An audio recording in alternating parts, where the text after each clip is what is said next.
This is another delicious taste of the Douglas Democrats 2009 Barbecue and Picnic. Enjoy!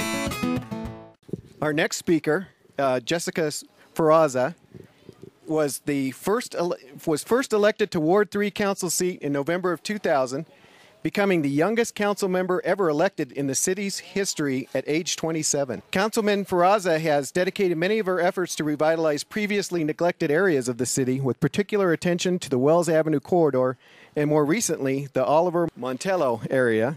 She was the top 20 under 40 young professionals award recipient in 2007. As a realtor, I really appreciate this. She spearheaded the creation of the Affordable Housing Task Force in 2006, bringing together members of the business community and partners in affordable housing.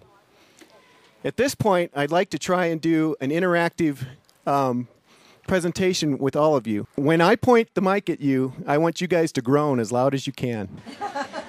After that, I'd like you to welcome Jennifer with all hearty, big round of applause. Jessica, I'm sorry. So, Jessica has flown in from Las Vegas today to be here with us. And boy, aren't her arms tired. So everybody give a big welcome to Jennifer. Jessica.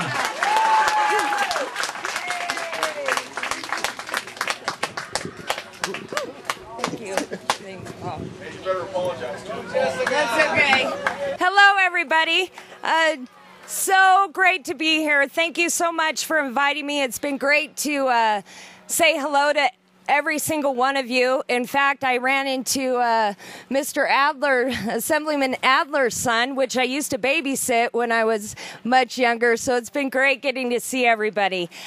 Hello, I'm Jessica Sferrazza. I'd like to tell you why I want to run for Lieutenant Governor and how I want to help the Democrats capture all of the constitutional offices next year. Next year is one of the most important elections, and I would like to be part of that team. Did you realize the last time a Democrat was elected lieutenant governor was Bob Miller in 1986? It will be 24 years since we've had a Democrat in the lieutenant governor's position. But with your support, we will change that in 2010. And I will be the first woman elected lieutenant governor as a Democrat in the history of the state of Nevada. You might say, why should you care about the lieutenant governor's position?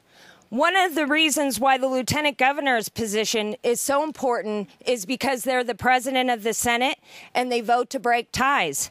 And in 1977, Democrat Bob Ross voted to break a 10-10 tie to pass the Equal Rights Amendment for women, or we wouldn't have had that today. I'm running for lieutenant governor because we need to turn this economy around. 12% unemployment rate, and it's continuing to climb. We have one of the highest foreclosure rates in the country, and we can't afford to sit on our hands anymore. As Lieutenant Governor, I will support the Secretary of State in his creation of the Business Portal System. What the Business Portal System is, it's an interactive tool to make it easier to do business in the state of Nevada. And I believe, as my background as a Reno City Councilwoman, it would be a one-stop shop where we wouldn't have to have people go to the city's website, Department of Taxation, Secretary of State, just to do business here in the state of Nevada. And I will support that initiative and make things happen at the local level. As Lieutenant Governor, I will support bringing new renewable energy jobs to Nevada. Reno has been a leader in making its public buildings energy efficient. In this last legislative session, with the creation of the Energy Commissioner and that commission, which I plan to be appointed to because I'm going to be the incoming president of the Nevada League of Cities, I plan to represent you. We are #1 in geothermal energy here. We have over 300 days of sunshine, and we can make this happen with wind, solar, and geothermal energy. We just need to get together. We need to make it happen, and I think the new statewide legislation is going to get there. I also want to talk about my work on the Housing Authority. We just recently applied for grants. We're expecting to get them. We've got to turn this foreclosure crisis around in order to get our economy back on track. We need to get first-time home buyers take advantage of this situation with our affordable housing costs to get first-time home buyers back into homes. I think we need to take this as an opportunity. We also have an opportunity 3 years ago in our economic development reports for the state of Nevada. One of our deterrents for bringing jobs here was the cost of housing. We no longer have that, and we become more attractive to doing business in the state of Nevada if we market this opportunity. Also, we need to get rid of this fragmented message we have in marketing the state of Nevada to bring companies to do business here. Let's face it, we've got 5 different jurisdictions marketing Nevada to bring jobs here.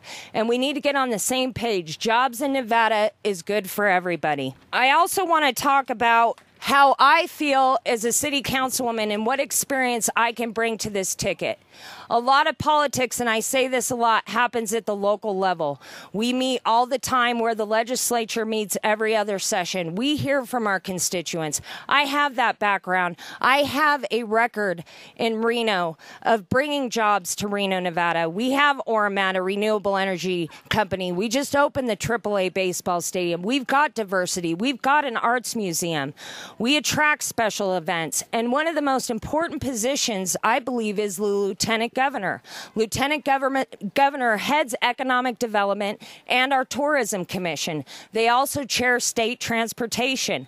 We need to market our region to bring companies here to Nevada. And I think my experience as a Reno City Councilwoman, I have that experience.